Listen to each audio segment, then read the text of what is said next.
Hola, me llamo Rosa Córdoba. En este vídeo voy a exponer mi vida, incluyendo mi infancia y mi carrera profesional. Para empezar, voy a hablar de mi infancia. Soy nativa de Albacete, exactamente de un pueblo de 16.000 habitantes llamado La Roda. Crecí con 2 hermanos y 2 hermanas, con lo que éramos 7 en la familia, por lo que siempre he tenido mucha compañía. Estudié en un colegio público, en el cual siempre fui muy curiosa porque siempre me he preguntado el por qué y el para qué de las cosas. Ahora hablaré de mi formación profesional. Durante toda mi educación he sido bastante aplicada en mis estudios.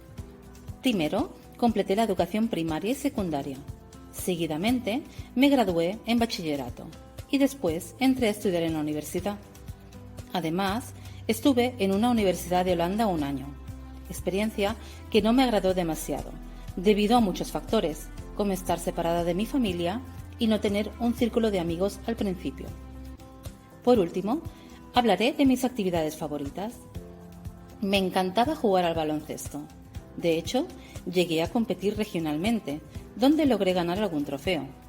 Desgraciadamente, tuve que dejarlo debido a que no podía compaginarlo con los estudios. También estuve trabajando los fines de semana y en verano, para poder viajar con mis amigos. Viajar me hacía muy feliz y me sigue encantando. Hasta aquí el vídeo resumen de mi vida. Espero que haya inspirado a muchos de vosotros y vosotras y que hayáis aprendido lecciones importantes. Y recordad, todos podemos estudiar lo que más nos gusta sin importar el género.